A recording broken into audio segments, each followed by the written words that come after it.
On est en janvier 1998, en Corée du Sud. On voit des images assez frappantes, des files d'attente immenses, des millions de gens devant les banques. Le premier réflexe, c'est de penser à une panique bancaire, n'est-ce pas? On se dit qu'ils sont là pour vider leurs comptes. Mais regardez de plus près. Il y a quelque chose qui cloche, quelque chose qui ne correspond pas du tout à ce qu'on attend d'une crise financière. En fait, c'est tout le contraire. Ces gens ne sont pas là pour retirer leur argent. Ils sont là pour en donner. Oui, c'est bien ça. Ils font la queue pour offrir leurs propres économies, leurs biens les plus chers, à la nation. Un geste qui semble défier toute logique économique. Et ça nous amène forcément à une question assez profonde. Qu'est-ce qui peut bien pousser tout un peuple à un tel sacrifice, à littéralement donner son passé, ses souvenirs matérialisés, pour tenter de racheter son avenir? C'est l'histoire qu'on va explorer. L'histoire d'un pays au bord du gouffre, forcé de faire un choix impossible. Mais avant de parler de la chute, il faut absolument comprendre ce qui a précédé. Il faut comprendre l'ascension. On commence donc avec la première partie, le miracle sur le Han. C'est comme ça qu'on a surnommé l'incroyable boom économique de la Corée du Sud. Pendant des décennies, le pays a été un modèle de réussite, une machine à croissance qui semblait ne jamais devoir s'arrêter. Mais concrètement, qu'est-ce que c'était ce miracle? Eh bien, pour faire simple, c'est la transformation radicale de la Corée du Sud.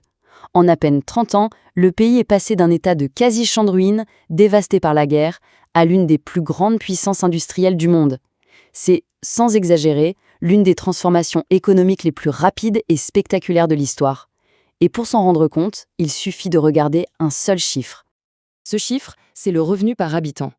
Au milieu des années 90, il dépassait les 10 000 $. Ça peut ne pas paraître énorme aujourd'hui, mais il faut remettre les choses en perspective. En 1960, ce même revenu était de 80 $. On parle d'une multiplication par plus de 100 en l'espace d'une seule génération. C'est juste colossal. Et ce succès, il reposait sur un modèle bien particulier. Alors, comment ça marchait? En gros, le modèle coréen, c'était une alliance à trois. D'un côté, l'État, qui fixait les grands objectifs. Au milieu, les banques, qui fournissaient l'argent.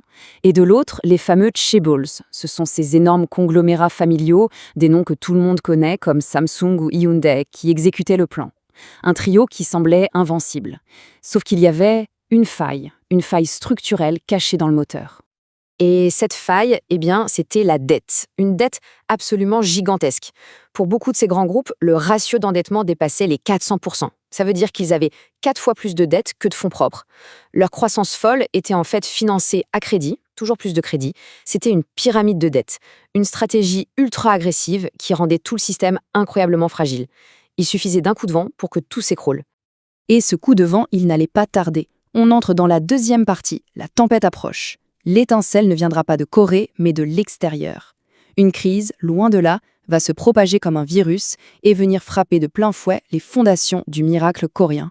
Tout commence en juillet 1997. La crise financière asiatique éclate, d'abord en Thaïlande. Au début, on se dit que c'est un problème local. Mais pendant l'été, la méfiance se propage, c'est l'effet domino. Et puis, à l'automne, le regard des investisseurs internationaux se tourne vers la Corée du Sud. Et là, le doute s'installe. Et si la Corée était la prochaine sur la liste?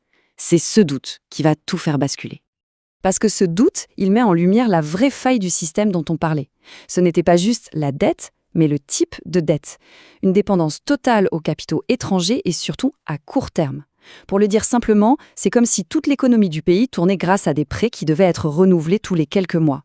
Si les prêteurs prenaient peur et décidaient de ne pas renouveler, tout s'arrêtait.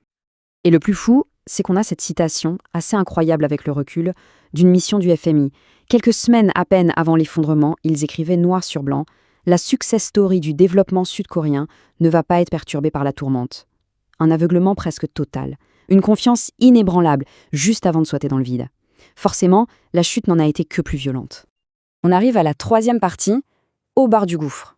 Là, tout s'accélère. La confiance des investisseurs s'est évaporée. La crise n'est plus une menace lointaine, elle frappe la Corée avec une violence inouïe. Et le premier symptôme, le plus visible, c'est l'effondrement de la monnaie nationale. Regardez ce graphique, il parle de lui-même.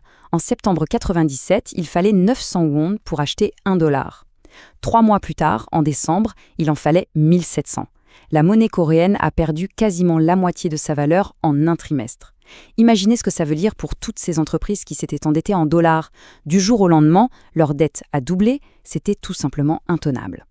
Et là, c'est la panique générale, la débandade. Tous les capitaux étrangers qui avaient alimenté le miracle pendant des années s'envolent. Les investisseurs retirent leur argent aussi vite qu'ils le peuvent. C'est une véritable hémorragie financière qui vide les réserves du pays en quelques semaines à peine. On en arrive au point de non-retour. La faillite nationale est imminente. Concrètement, ça veut dire que la Corée du Sud n'a tout simplement plus assez de dollars pour payer ce qu'elle doit au reste du monde. On parle de la 11e économie mondiale de l'époque sur le point de faire défaut.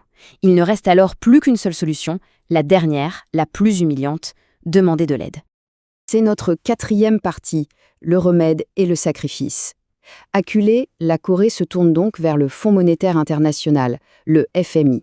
Mais le remède proposé va s'avérer extrêmement amer. Et c'est cette potion amère qui va provoquer une réaction totalement inattendue de la part de la population. Voyons d'abord ce que contenait ce fameux plan de sauvetage. Alors, sur le papier, le FMI arrive avec un chèque énorme, près de 60 milliards de dollars. Mais les conditions sont draconiennes. En échange, la Corée doit faire grimper ses taux d'intérêt jusqu'à 30%, fermer des banques, faciliter les licenciements massifs, et surtout, la condition la plus dure, ouvrir complètement son économie. C'est perçu comme une perte totale de souveraineté, une humiliation nationale. L'économiste Jeffrey Sachs a eu cette phrase très forte pour décrire l'intervention du FMI. Il a dit « Au lieu d'éteindre les flammes, le FMI a crié au feu en plein théâtre ». Ce qu'il voulait dire, c'est que les mesures d'austérité brutales ont, selon lui, aggravé la panique au lieu de la calmer. Et c'est face à ce sentiment d'humiliation que va naître une réponse qui ne viendra ni du gouvernement, ni des banques, mais du peuple. C'est là qu'on en revient à notre scène du début. Face à ce qui est vécu comme une humiliation, le peuple coréen va répondre par un acte de sacrifice collectif absolument sans précédent. Une mobilisation spontanée qui vient du cœur, un mélange de désespoir et de fierté nationale. C'est le début de la fameuse campagne de collecte d'or. Le mécanisme est aussi simple qu'émouvant. D'abord, les citoyens apportent volontairement leurs objets en or. Bijoux, bagues de mariage, médailles. Ensuite, tout cet or est collecté puis fondu pour en faire des lingots. Et enfin, ces lingots sont vendus sur le marché international pour obtenir des dollars, la monnaie qui manquait si cruellement au pays. En gros, on transforme des souvenirs en liquidités. Et la mobilisation va dépasser toutes les attentes. Premier chiffre, 3,5 millions. C'est le nombre de Sud-Coréens qui ont participé à cette collecte. Pour se donner une idée, ça représente à peu près un quart des foyers du pays à l'époque. Une mobilisation citoyenne d'une ampleur absolument inédite. Deuxième chiffre, le poids. 227 tonnes. C'est la quantité d'or qui a été collectée. 227 tonnes de souvenirs, de moments de vie, d'héritages familiaux, sacrifiés et fondus pour tenter de sauver l'économie nationale. Et enfin, la valeur financière. 2,13 milliards de dollars. C'est la somme que cette collecte a permis de lever. Alors, ce n'était pas assez pour rembourser toute la dette du pays, mais l'impact a été bien plus que financier. C'était un message incroyablement puissant envoyé au reste du monde. La Corée du Sud ne se laissera pas faire. Mais cette victoire a eu un coût social énorme. Ce qui nous amène à notre dernière partie, les cicatrices de la crise. Car oui, la Corée a survécu, elle a évité la faillite, mais le prix à payer pour cette survie a été immense. Et les cicatrices, elles, sont encore bien visibles dans la société coréenne d'aujourd'hui. Même si, sur le papier, on a parlé d'une victoire éclatante, la Corée du Sud a remboursé l'intégralité de sa dette au FMI en août 2001, soit avec 3 ans d'avance sur le calendrier. C'est un exploit.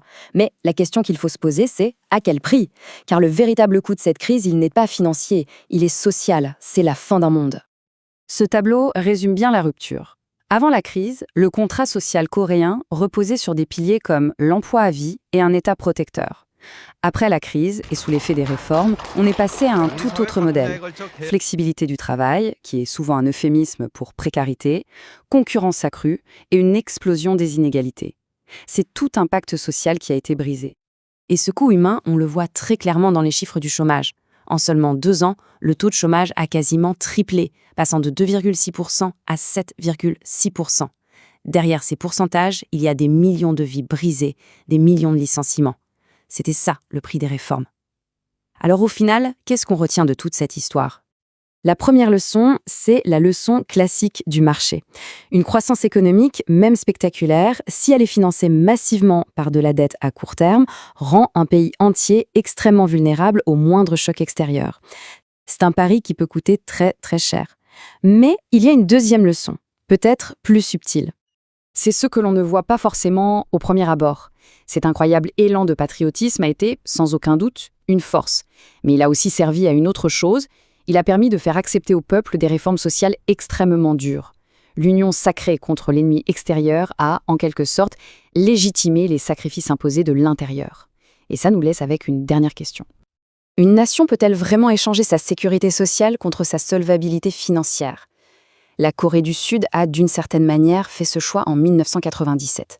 Le pays a survécu, il est même devenu plus riche. Mais il est aussi devenu plus dur, plus compétitif et beaucoup plus inégalitaire. Cet arbitrage brutal entre la protection collective et la rigueur financière, c'est une question qui se pose encore aujourd'hui dans de nombreux pays. Et la réponse n'est jamais évidente.